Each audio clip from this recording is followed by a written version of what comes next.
గణేష్ నిమజ్జనాలని స్వయంగా పరిశీలించారు రేవంత్ రెడ్డి. అక్కడ ఉన్నటువంటి అధికారులని అడిగి తెలుసుకుంటున్నారు. ఇప్పటి వరకు ఎన్ని వినాయకులు, ఎన్ని గణనాథుల నిమజ్జన కార్యక్రమం పూర్తయింది, ఇంకా ఎన్ని విగ్రహాలు రాబోతున్నాయి, ఏర్పాట్లు ఏ విధంగా కొనసాగుతున్నాయని అక్కడ ఉన్నటువంటి అధికారులని ముఖ్యమంత్రి స్వయంగా అడిగి తెలుసుకుంటున్న పరిస్థితి మనం చూస్తున్నాం.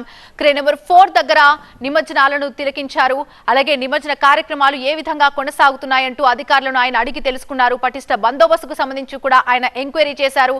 ట్యాంక్ బండ్ దగ్గర సీఎం రాకతో పటిష్ట బందోబస్తు ఏర్పాటు చేశారు. అంతేకాదు స్వయంగా సీఎం రేవంత్ రెడ్డి రావటం, నిమజ్జన కార్యక్రమాలను తిలకించడం చూస్తుంటే నిజంగా అక్కడ ఎంత హడావుడుందో అర్థం చేసుకోవచ్చు.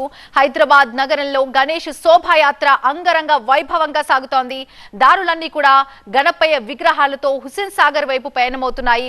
ఒకసారి మనం చూడొచ్చు, చాలా ప్లేసెస్ లో కూడా ఎంత కోలాహలం కనిపిస్తోంది. గణేష్ నిమజ్జనం వేళ నగరం అంతా కూడా సందడి వాతావరణం నెలకొంది. అటు బాలాపూర్ నుంచి ఇటు ఖైరతాబాద్ నుంచి కూడా మిగిలిన విగ్రహాలు చాలా వరకు కూడా సాగర్ వైపు అడుగులు వేస్తున్నాయి. Tank bund, MJ market, Charminar లో మనం చూడొచ్చు ఏ విధంగా భక్తజన సందోహం కనిపిస్తోందో. హైదరాబాద్ నగరానికి తలమానికమైనటువంటి ఖైరతాబాద్ మహాగణపతి గంగమ్మ ఒడికి చేరిన తర్వాత ఇక మిగిలిన విగ్రహాలన్నీ కూడా సాగర్ వైపు అడుగులు వేస్తున్న పరిస్థితి కనిపిస్తోంది. చాలా మంది భక్తజన సందోహం కనిపిస్తోంది.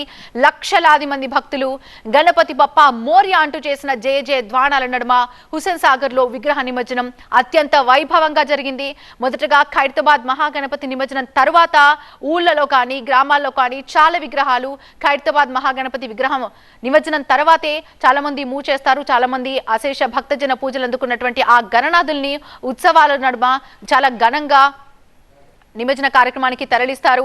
ఉదయం 7 గంటలకి ఇవాళ ఖైరతాబాద్ నుంచి గణనాథుడి శోభయాత్ర కొనసాగింది. ఇప్పటి వరకు కూడా అంతే స్థాయిలో భక్తజన సందోహం నడుమ అక్కడికి విగ్రహాలు చేరుకుంటున్నాయి. మధ్యాహ్నం 12 గంటల సమయానికి ట్యాంక్ బండ్కు చేరుకుంది. ఈ యాత్ర కోసం చాలా ప్లేసెస్ నుంచి చాలా మంది తరలి వచ్చారు. అంతేకాదు విజయవాడ నుంచి ప్రత్యేకంగా తెప్పించినటువంటి భారీ వాహనాన్ని వినియోగించారు. ఇక దారి పొడవునా కూడా చిన్న పెద్ద అనే తేడా